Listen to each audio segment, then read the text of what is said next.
It's v.h.s.x. What do you mean? Alright everybody, welcome back to a brand new video. Today I'm actually doing a follow-up video to one of my previous videos from TheFakeBanette, talking about how he would buff Springtrap, and I talked about it in a previous video. I'll link that at the end. But he actually did leave a comment, and I wanted to say I appreciate that him watching the content to kind of see what the vibes are. And apparently he wanted me to actually touch on the camera idea that he had, so I didn't want to completely use the full video, but he did obviously endorse my use of the content in a transformative way, of course. So that's why I wanted to try to dive in and at least give my thoughts on that, because he seemed like he was really interested in hearing my thoughts on the sort of camera idea, which I would be very interested in giving my thoughts on it. And if he's listening, man, you know, put me on, bro, you know, on one of your podcast put me on one of your podcasts, bro. Those like 2-hour conversations I used to watch. Which, shout out to TheFakeBanette, by the way. I used to watch a lot of those hour, like, super long conversational videos. Like, those were incredible, that I would have on in the background. I learned a lot about Chucky from TheFakeBanette, who has since switched over to Springtrap, which is interesting to say the least. Let's go ahead and continue where we left off from the previous video to kind of give our thoughts. A lot of people talk about. People will bring this up as why Springtrap isn't that good, because survivors will just get on cameras and have aura on you all the time. However, I very, very rarely see this in the almost 100 hours I have played with this killer. We're at 80 right now, by the way. And I want to change that. I know that sounds bad, but trust me, I have a compensation for it. And this is the most ambitious thing I'm going to say here, and probably not likely to happen ever.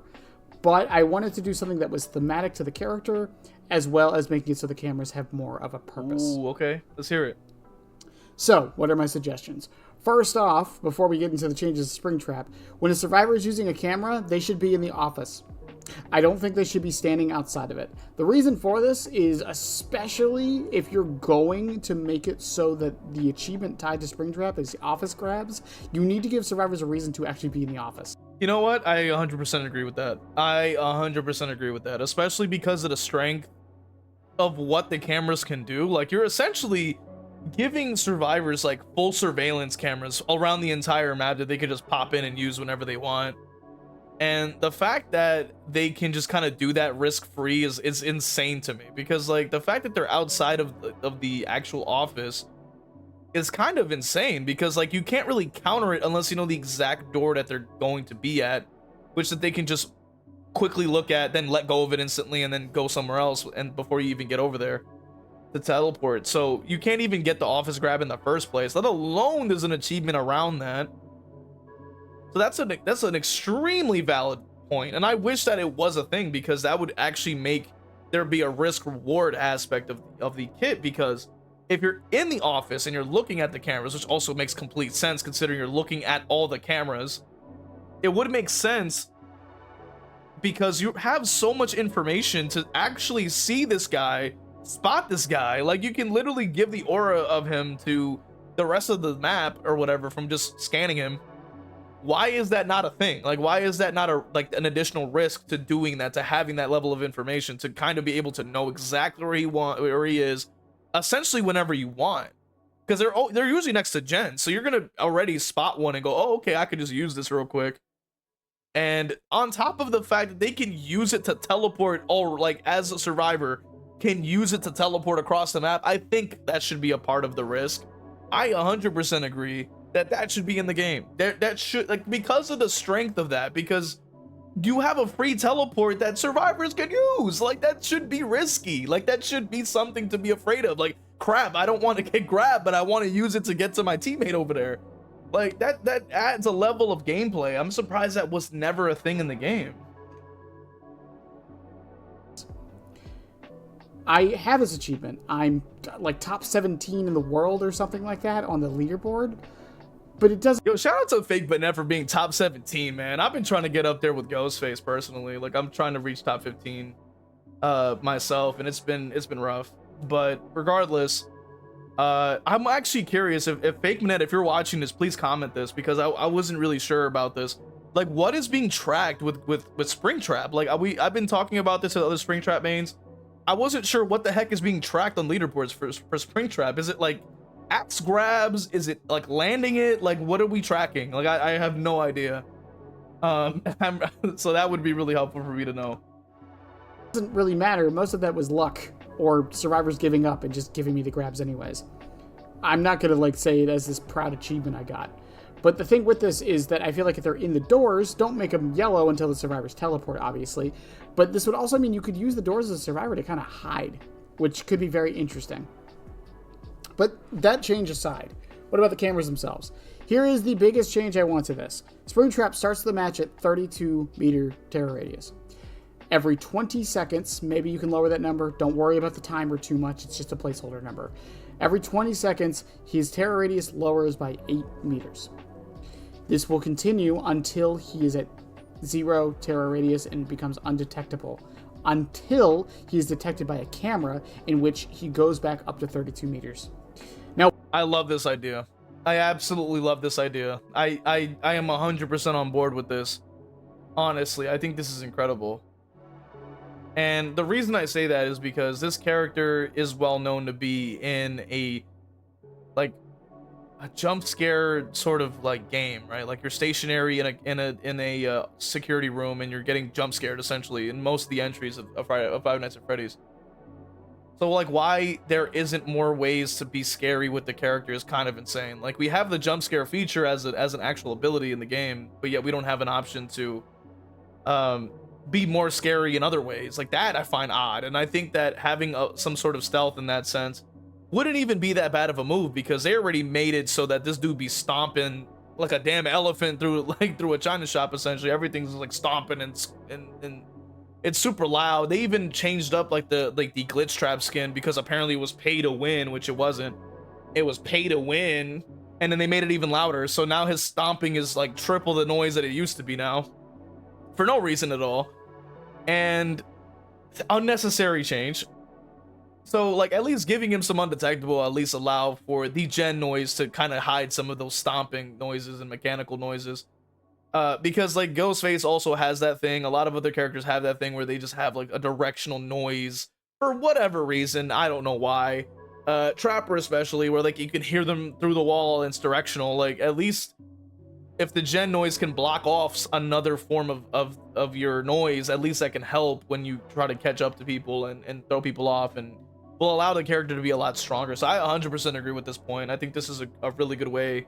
And I would honestly label this like a rework, honestly. Like this would be a really fantastic rework. Like make the security room an actual room that they can go in and they have to stay in there until, and if you teleport through, you grab them automatically to punish the hiding in there for so long. Kind of like a locker in a way, right? And also having it so that like the longer you're out and about, like you get the sort of like reduced terror radius. That's incredible. Like that would be insane.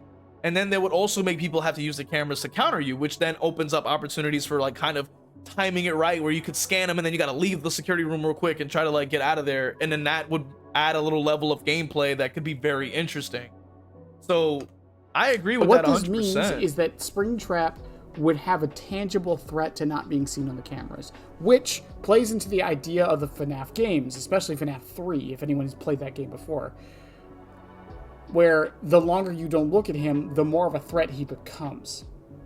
And it also means that the survivors, as a result, have an intention to actually look at him on the cameras, but also it's not such a massive boon that he would need to be constantly looked at by the cameras. He's currently at 24 meter terror radius at the moment, and most people don't care about it too much. He would still be generally easy to hear coming once he gets close. I agree with that, honestly. They already buffed up the noise to sound like super loud. So like you're not gonna get caught off guard by the giant robotic man walking towards you with the like you're not gonna miss that. Like nobody's not gonna hear that. Like like most people wear headphones.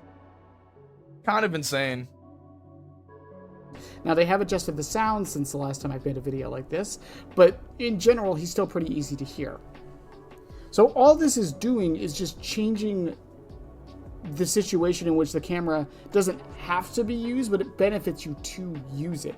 And that's what I think we should be trying to do with the camera system. Because at the moment, I see a lot of people try to use the cameras, they see me on the aura, and then I immediately hit their survivor friend with an axe within like 2 seconds, and then they get mad at their teammate, and then they never use the cameras again, because, oh my god, that's useless. It needs to have some other effect other than just the aura reading, if I'm perfectly 100% honest with people. And I know it's a massive change, but at the same time, I don't think Springtrap is strong enough to where him being almost permanently undetectable will be that big of a deal. And again, you have the power to make him not undetectable.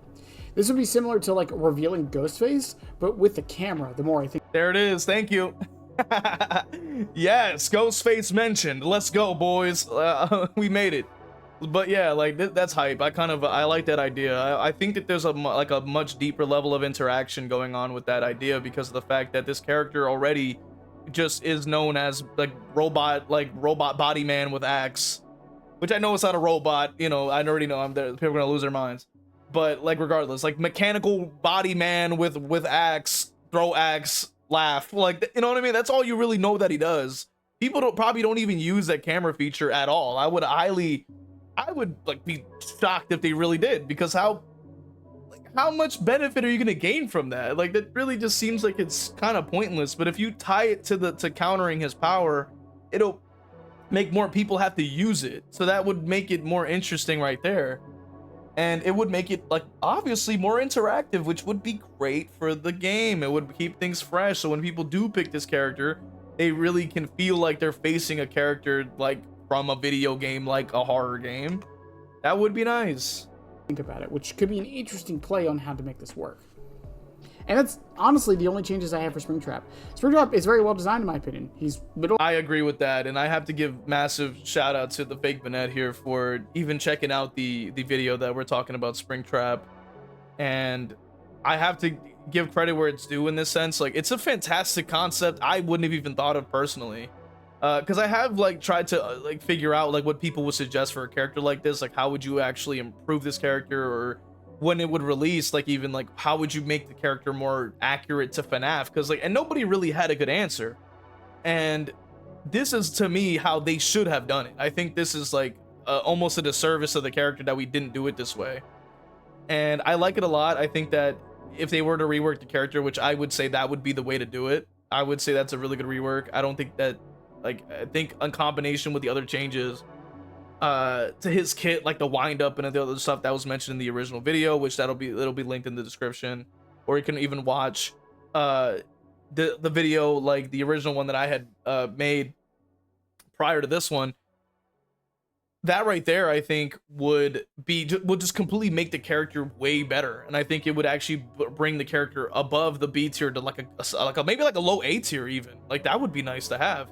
You know, a character like this really deserves, I would say, that sort of love and care, because it's from such a well-known franchise, and to be so disappointing is just like it's just sad. And it would be nice to actually have more characters that are more in line or where they should be, and also just be way more interesting to play as.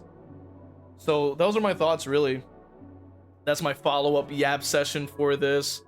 And check out the original video. If you want to become a member, consider joining the Patreon or becoming a member on YouTube so you can have your name read off, or even subbing on Twitch to have your name read off at the end of every video. Thank you guys for watching. Check out the TheFakeBanette, the brand new Springtrap main, former Chucky main, which shambles there, unfortunately. I actually learned a lot from TheFakeBanette about Chucky. But anyway, see you guys in the next one. Well, I wanted to go ahead and take some time out to thank all my members from Patreon with Crow King 101, my YouTube members, Majora Jeff, Endire, Evil Peachy YT, Zero Mocker, Christian, Hexdev, and Crow Vader, and for my Twitch subscribers, Cake is the Road, Danica 2002, Final Girl _Bunny, Acklefin, Chili Cinderace, Zero Mocker, Ginsburg, Johns 117 _ Lovely Ghost TTV, Jar TTV, Zazaboo, and Crow Vader. Just wanted to thank you guys. And if you also want to have your name read off at the end of every video, make sure you join on one of these platforms to get one of those perks, as well as the other perks you get. So appreciate you guys. Thank you guys so much.